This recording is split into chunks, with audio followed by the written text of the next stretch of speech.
Hey guys, it's Z from Build the Business You Love. About to say to love. Build the business you love. And today I have a real treat for you guys. We're going to be going over the top 14 things you need to consider when renting a commercial space. Okay. Full disclaimer here. I am a real estate broker. However, I am not your real estate broker. Okay. If you need professional assistance, please go out and seek professional assistance. This is not a substitute for going out to seek that help that you need. Okay. This is for informational and educational purposes only based on my experiences. Okay. So take that into consideration when you guys are looking at this presentation. Okay. So let's move on. Let's start. Okay. The things you should consider before signing a commercial lease. Now, the first thing I would suggest is when you're talking to whoever it is, the property manager, the owner of the building, whoever it is you're discussing negotiations with, be sure to ask who your exclusive tenant representative will be. This person will actually be your point of contact. Okay. And make sure that you make it clear that you want a person who will be your point of contact. This person will provide you with some of the documentation you'll need if you need additions for, I don't know, if you want to open up some utilities for your space, or most times a lease will suffice, but sometimes they may need a letter from the landlord, that sort of thing.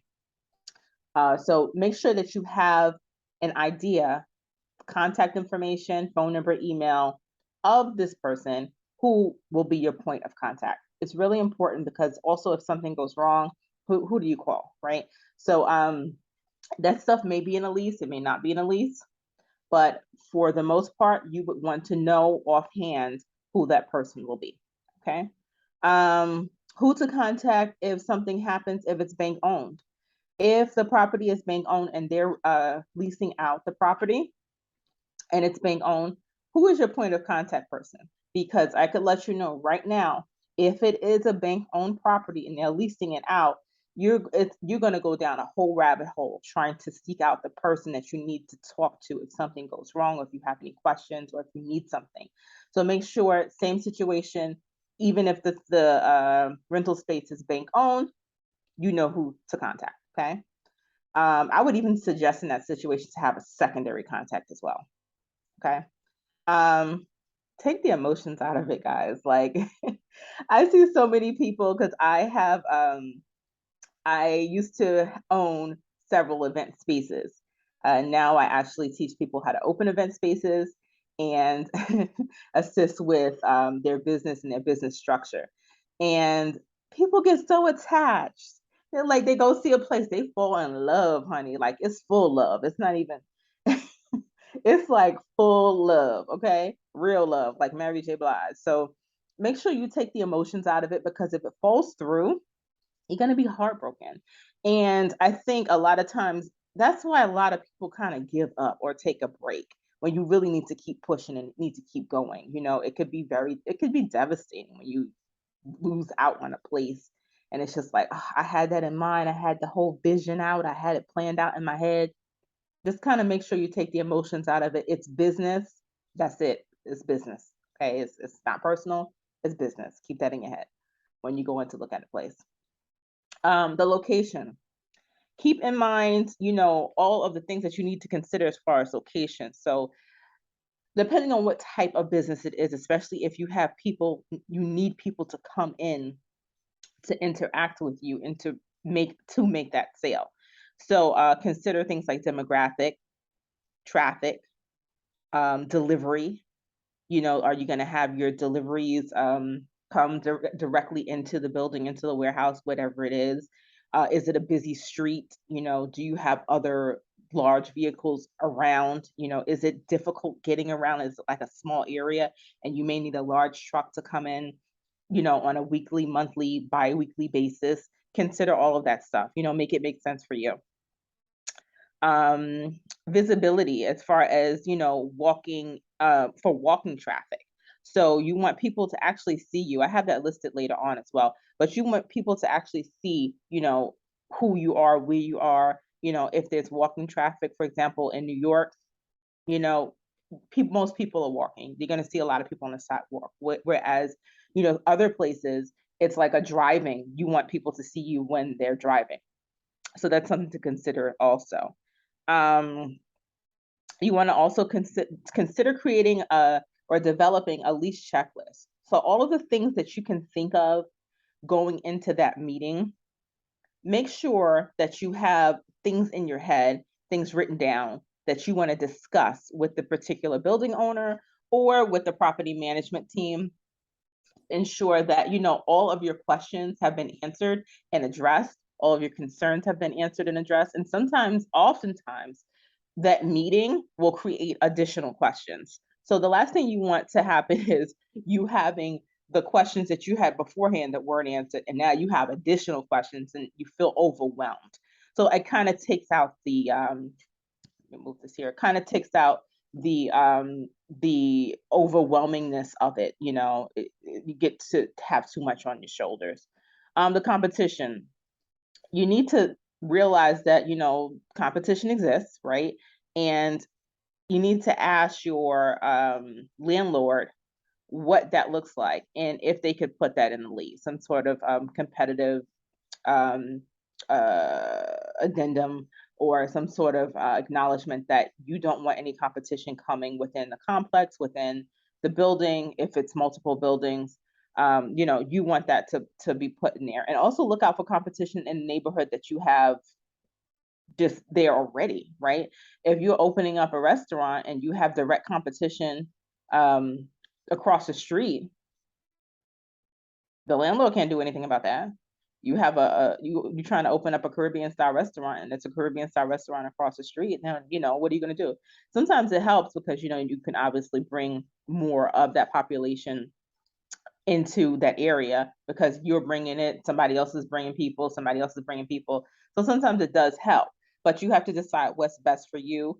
And also, like I said, if you wanted to add a clause into the lease, that's important as well. I know a lot of people are starting event spaces, and the landlords are putting event spaces right back to back to back, child, right next door to each other, because there was no clause in the lease. So make sure that all of that is taken care of. Check out the building status, guys. Check out the building status. Make sure that the building is in a good financial situation. Make sure that it's in a good legal situation. You don't want to be in a building that's about to be foreclosed on or about to get short saled, or even if the landlord is deciding to lease out, to sell the property. You want to know what the intentions are of the building owner, of the property management company, um, moving forward for whatever terms you're deciding to, move on with this lease for. For example, if you're signing a 3-year lease for the next 3 years, what are your plans for this building? Because the last thing you want is for you to complete all of your renovations and do all of your build out, if that's what's going on or if that's what you decide to do. You're doing all of your build out, and then boom, he's selling a building, and there's a clause in the lease that says that he can do that. What are you going to do? So you have to protect yourself as well. It's always advisable to get an attorney, to get a real estate agent that is specialized in commercial property. Okay, because it's a very different game. Okay, so check the status of the building, make sure that the building is in a good state, and that they have no intentions of, selling it, or it's not in any type of financial trouble. Visibility. I mentioned visibility earlier, but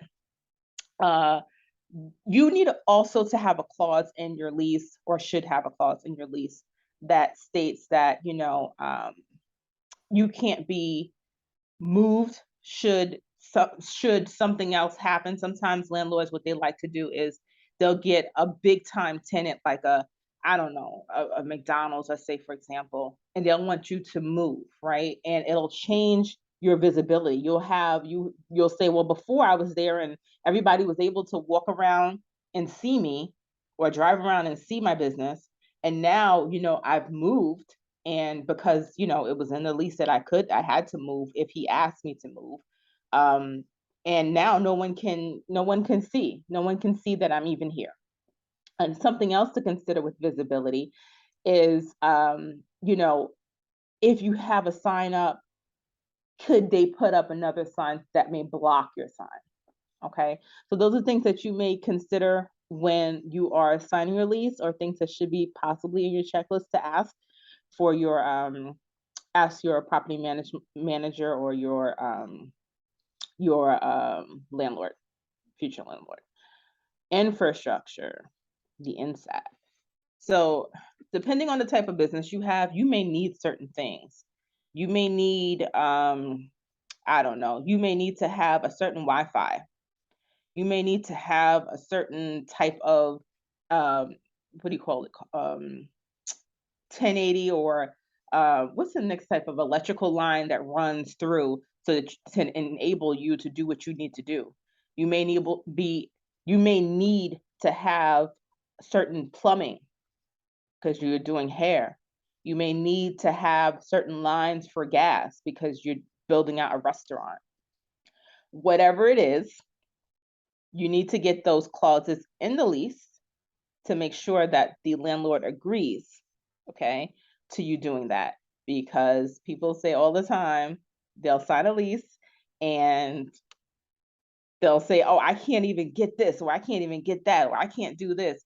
So make sure that, the infrastructure, what you need to go inside of the building, can actually go inside of the building. Um, Types of leases. So there's so many different types of commercial leases, and you need to know what it entails for each type of lease, right? So does it entail, do I have to pay my taxes? Is the taxes included in the lease, right? Is it a triple net lease? So you need to know the types of leases, commercial leases, and you need to understand what goes into that. Okay. Big deal. Very, very big deal, because it determines what you're responsible for as a tenant. You'll be thinking, oh, something broke, the roof leaked, whatever the case is, and you'll be thinking, yeah, I'm gonna call a landlord. And the landlord's like, I'm not responsible for that. Check your lease. That's what you're gonna say. Read your lease. Utilities. Make sure that like I said, the building is capable of handling the utilities that you need. You may need something, the air conditioning or whatever the case is, to go in, and it's not compatible with what they have already built into the building. So make sure that your utilities will be good. Another side of utilities is make sure that the utility company can actually put it on.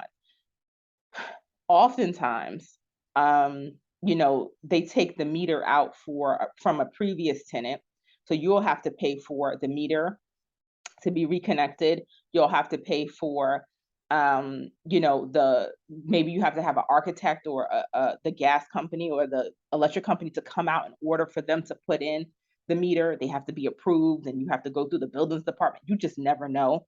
So ask and be sure that what utilities are there, what the capabilities are, and how you can go about, making it fit for your type of business, making it a good solution for your business. And check with the utility companies as well. I've been there before, thinking that, we had a gas line and we didn't. We had to go with electric heat, which was super expensive. So been there, done that, don't do it. Learn from me. Zoning. Make sure that your business is in the correct zoning. Sometimes you sign a lease and then they're like, oh, you can't do that here. The municipalities or the parties that be within the community, police department, buildings department, whatever, whoever, come and say, nope, this is in violation of the zoning.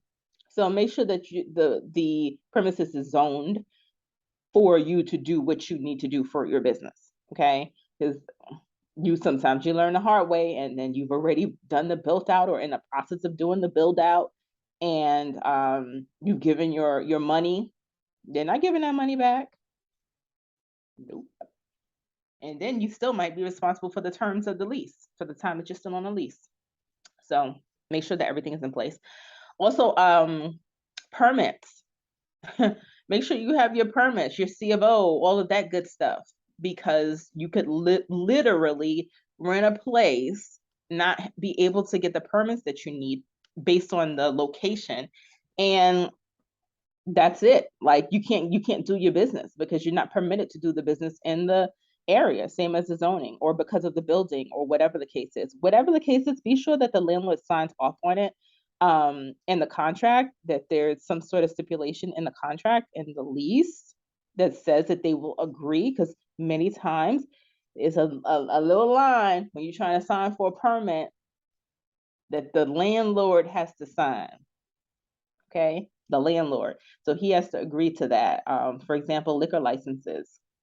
If you plan on selling liquor or doing something with liquor, and your landlord or your property management company is like, no, you're not doing that here. And it's like, I told you what I wanted to do, but we didn't know that you was going to be selling liquor, or we didn't know that you was going to be distributing liquor, or whatever the case is. And you need them to sign that dotted line to get that permit. That permit will not happen. Okay. Another thing is disability. If a lot of places have to be in compliance for people with disabilities, according to the disability law. So if it is a ramp that you need, make sure that that exists already. If it is, I don't know, the distance from the sink to the toilet should be a certain number, make sure that that's what you need to happen, because the last thing that you want to do is sign a lease and then you have to build out something that you didn't know you would have needed to build out, costing more money. You don't want to do that. So make sure that that's in place, because everybody needs to have accessibility, right? So see what that is in your area, okay, if it's necessary in your area. Negotiation and price. Be prepared. Have a price in your head. Have a top number in your head per square footage, whatever the case is. Have a top number in your head. Say, okay, I'm not going to go above here, right? So when you get to the negotiation table, you'll have certain things in your head already. You'll have a price in your head already, and make it make sense for you and your business. Otherwise, you'll be sitting at the table not having a price in mind. They'll discuss it, and you've verbally shook your head to it, agreed to it, said, it sounds good, let me think about it, or whatever the case is. And you get home, you're like, dang, I should have did X, Y, and Z. Have it already in your head, so at least you know what you can do and what you can't do. Just have it in your head makes sense, right? To be prepared, and so you can have that price in mind. So I actually have a group. I have a Facebook group. It's called the Startup for New and Aspiring Business Owners. Be sure to, I'm going to click a link. Be sure to actually join. I'm going to have a bunch of different courses and ebooks, and just a bunch of different templates out at the beginning of 2023. So that way you'll be the first ones to get notifications about them.